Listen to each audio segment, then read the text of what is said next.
commencer la vidéo, je voulais vous montrer un superbe dessin que j'avais fait et je voulais avoir votre avis. Bon, il n'est pas fini. On n'a pas Meruem, on n'a pas la sœur de Killua et Hisoka a une tête un petit peu bizarre.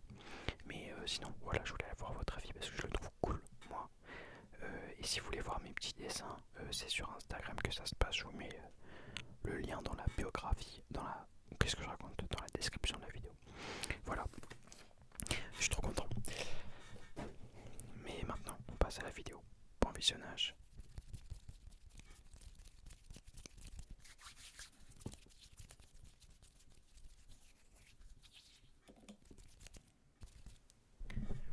Bonjour à tous, bonjour à tous, bonjour à tous, bonjour à tous, bonjour à tous, bonjour à tous, bonjour à tous, bonjour à tous. J'espère que tout le monde va bien. Aujourd'hui, on se retrouve dans une nouvelle vidéo pour parler à nouveau d'un animé. Après avoir revu l'histoire complète de Hunter x Hunter, nous nous attaquons à un autre mastodonte du manga japonais. Aujourd'hui, mesdames et messieurs, je vous raconte l'histoire du célèbre Fullmetal Alchemist. Fullmetal Alchemist est un manga écrit et dessiné par Hiromu Arakawa. Hiromu est en réalité une femme et son vrai prénom est Hirumi.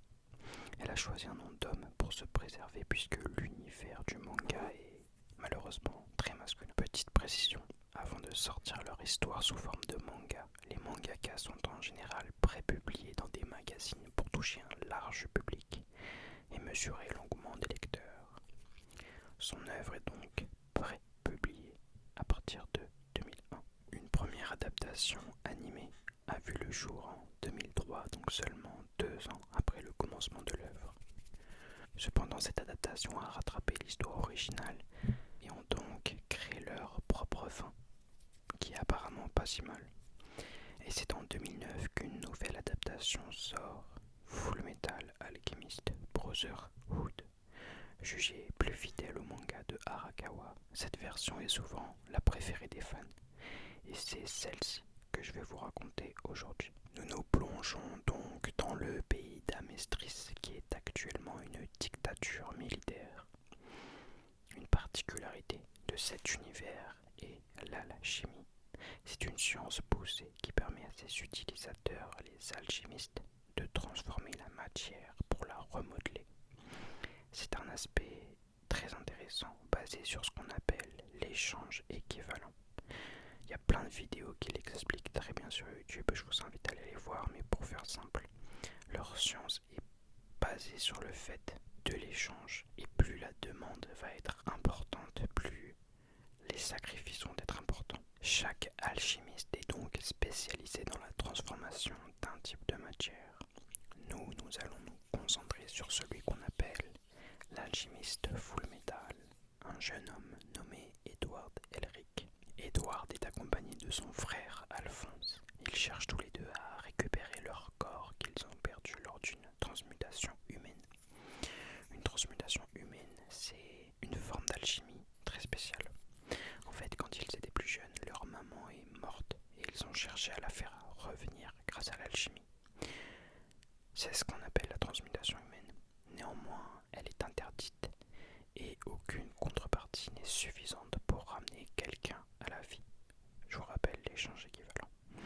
Ils parviennent seulement à incarner un être humanoïde immonde et en échange de ça, ce qu'on appelle la porte de la vérité récupère la jambe d'Edward et le corps entier d'Alphonse. Même s'il n'a plus de corps, Alphonse est sauvé par son frère qui transmute son âme dans une armure. Et encore une fois, l'échange équivalent, la porte de la vérité lui retire son bras. C'est pour ça qu'ils ont maintenant cette apparence. Alphonse est une armure et Edward a un bras et une jambe artificielle. Dorénavant, les deux frères sont à la recherche d'une pierre philosophale permettant de leur rendre leur corps d'origine. Mais leur quête va être bousculée par divers événements. Ces derniers temps, un homme puissant assassine les alchimistes. Dans une quête de vengeance, l'homme qu'on appelle Scar veut venger son peuple Ishval, qui a été décimé il y a quelque temps par la dictature militaire. Il viendra de nombreuses reprises mettre des bâtons dans les roues des deux repéré chez Winry, leur amie d'enfance mécanicienne, dont je suis un poil amoureux, mais ça va, et qui a réparé l'automobile de Ed. Ils découvrent que la pierre philosophale qu'ils recherchent peut être créée par l'homme, mais qu'elle renferme un terrible secret. Pour créer cette pierre, il faut sacrifier des êtres humains, beaucoup d'êtres humains, et ils apprennent par la même occasion que le gouvernement lui-même avait ordonné à des alchimistes d'État d'utiliser des prisonniers en sacrifice pour créer cette pierre. Les deux frères vont donc se rendre dans un laboratoire censé être abandonné, mais servant en réalité à faire ces sacrifices. Ils tombent alors sur 3 individus mystérieux portant un logo sur leur corps, le tatouage d'Ouroboros. Ces 3 individus détruisent le laboratoire pour effacer toute trace. On apprend par la suite que ces individus se prénomment Lust, Envy et Gloutonie, 3 péchés capitaux. Ce sont en réalité nos ennemis principaux, nos antagonistes principaux de cet univers. Ils sont appelés homunculus. Ce sont des êtres créés artificiellement à partir de pierres philosophales. Alors dans ce brouhaha, Ed et Alphonse ont le sentiment que l'armée, la bande d'Ouroboros et la pierre philosophale sont tous les 3 liés, qu'il existe un lien malgré les apparences. Et en effet, le Führer lui-même, donc le chef du pays et par conséquent le chef de Edward et Alphonse, est en vérité Vras, le péché de la colère. Je l'ai très mal dit. Lui aussi fait donc partie de cette bande. Edward et Alphonse vont faire la rencontre d'un personnage mystérieux, on va dire étrange plutôt, un dénommé Ling Yao, voyageur venant du pays de Tsing. Il est l'un des fils de l'empereur et est venu à Amestris afin de trouver la pierre philosophale qui lui assurera la succession à la tête de l'Empire. Un premier conflit opposera les frères Elric et la bande de Mustang face aux homunculus. Mustang, qui a le pouvoir du feu en claquant des doigts, parvient à tuer Lust. Il se retrouve ensuite face au grand ennemi, celui derrière les homunculus, celui qu'on appelle Père. Et il ressemble étrangement au père de Edward et Alphonse qui étaient partis de la maison quand ils étaient plus jeunes. Mais ce n'est pas lui. Laissez-moi vous raconter. Quand il était jeune, le père de Ed et Al était un esclave de la nation de Xerxès. Une expérimentation à partir de son sang a fait naître un petit être dans la fiole dit homunculus. Cet homunculus a manipulé le roi de Xerxès en lui promettant l'immortalité s'il créait un cercle de transmutation autour de la nation. Tous les habitants ont été tués en une nuit pour créer 2 pierres philosophales. L'homunculus s'est donc servi de Hohenheim, le père de Ed et Alphonse, pour obtenir un corps similaire au sien. C'est ainsi que Père est né. Toute l'équipe se retrouve donc face à cet être puissant, surpuissant, semblant impossible à tuer. Ling, avide de puissance, accepte de devenir un homunculus. Il recevra Grid, l'avarice.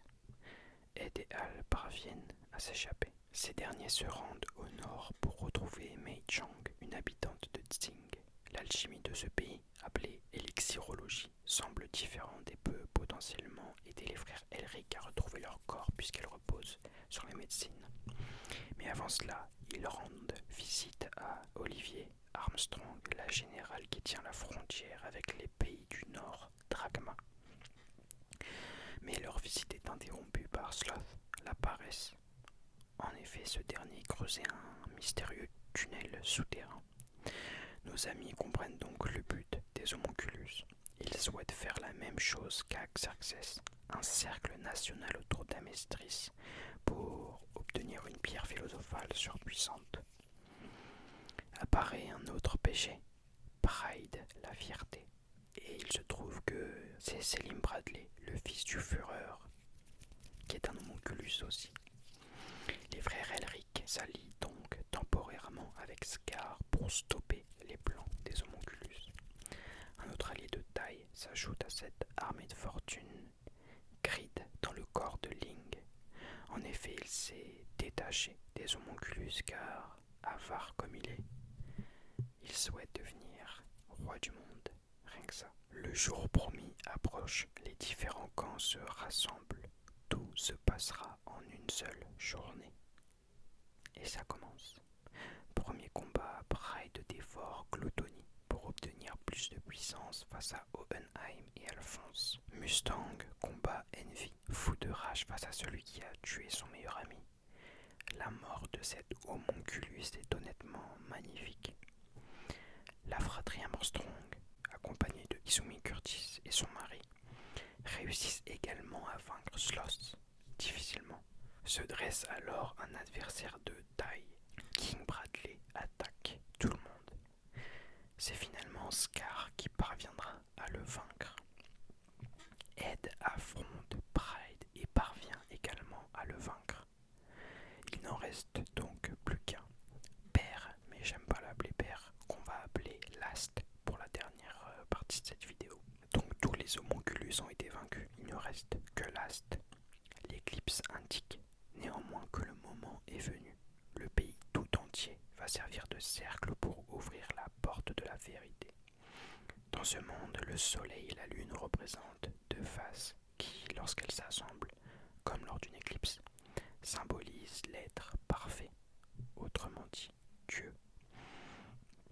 Le plan de Last était donc de se servir de l'énergie de la terre couplée à la pierre philosophale autour d'Amestris pour avaler Dieu et obtenir un pouvoir absolu.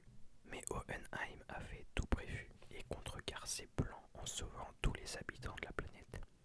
Alphonse décide de se sacrifier pour redonner à Edward le bras qu'il a échangé contre son âme.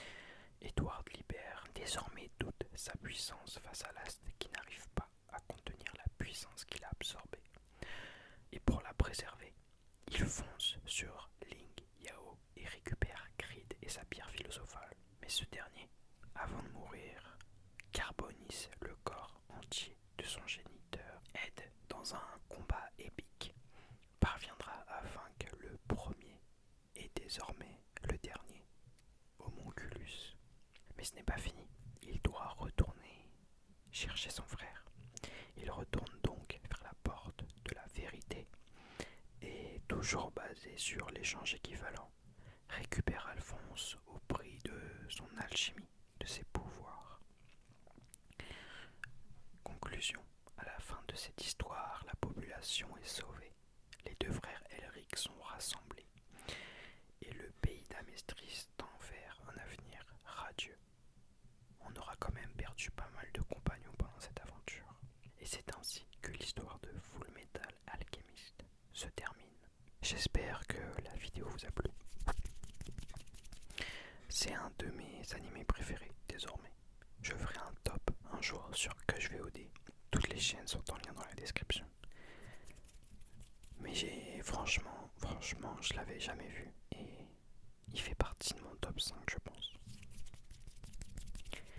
J'espère que la vidéo vous a plu, j'espère que vous avez apprécié la regarder.